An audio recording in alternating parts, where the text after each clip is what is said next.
যারা হাজবেন্ডের কাছ থেকে ডিভোর্স নিতে চাচ্ছেন, এই কথাগুলো আপনাদের জন্য। আমার শুরু থাকতে আমার বিয়ে হয়, বয়সটা কম ছিল, অল্প। স্বামী কি জিনিস বুঝি নাই, শ্বশুর শাশুড়ি বুঝতে পারি নাই। এখন যে বুঝটা বুঝি, যদি আগেই বুঝটা বুঝতাম, জামাই যদি সিরা লেবুর রস লাগাইতো, তারপরে ডিভোর্সের নামটা, তালাকের নামটা মোহ লইতাম না। ফুল ফুটে বাগানে, প্রেম হয় গোপনে, প্রথম প্রেম ভেঙে গেলে সুখ হনার জীবনে।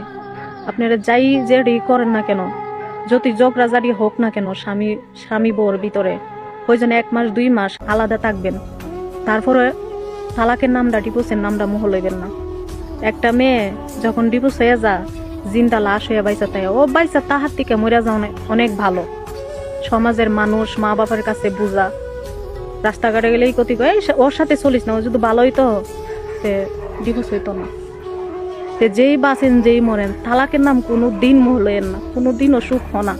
দ্বিতীয় বিয়া যদি সুখ হয়, আবার ঠিক আগের মতো কষ্ট। ভুল করছি, আমি যদি আমার স্বামীরে পাইতাম, আর একবার যদি আমার জীবনে ফিরে আসতো, ওর পাওয়ার ধরে ক্ষমা চাইলাম। জান, আর একটাবার আমার জীবনে ফিরে আসো না প্লিজ, আর একটা সুযোগ দাও আমাকে। আমি তোমার হাতে পাও ধরি প্লিজ, আমি তোমার পাও ধরে মাফ চামু, ক্ষমা চামু যদি আমি কোনো ভুল করে থাকি। আর একটাবার ফিরে আসো না আমার জীবনে। আমি এক জায়গায় থেকে কষ্ট পাইয়া তোমার কাছে আইছি, তুমি বলছিলা কোনোদিন আমারে কষ্ট দিবা না, কোনো দিন না। এখন কেন আমাকে কষ্ট দিতেছো? আমি এক জায়গা থেকে অনেক কষ্ট পাই আইছি, তোমার কাছে আসছি, তারপর আমি রাজি ছিলাম না। তুমি আমার সাথে অনেক কথাবার্তা বইলে আমার রাজি করাইছো, এত সুন্দর করে গুছাইয়া। তুমি আমার শেষ আকারটা দিতেছো, টিকতে পারবো না, সইতে পারবো না আমি। তুমি আসো আমার জীবন, আর একটা বার ফিরে আসো। আমি তোমার অনুমতি দিব, তুমি বিয়ে করো, তারপরে তোমার রুমের এক কোনায় আমার ফালাই রেখো, সমস্যা নাই। ভালোবাসা দিতে হইব না, আমি তো প্রত্যেকদিন তোমার মুখটা দেখতে পারবো, এটাই আমার ভালোবাসা, এটাই আমার শান্তি। আমার আর কোনো শান্তির দরকার নাই। তারপরে তুমি আমার সাইরা যাইও না। তুমি যদি বিয়ে করতে চাও, আমি নিজে গিয়ে তোমাকে বিয়ে করাইবো, সমস্যা নাই। তারপরে তুমি আমার সাইরা যাইও না, আমি টিকতে পারবো না। আমি তোমার জানা, আমার কোনো কিছু ভালো লাগে না।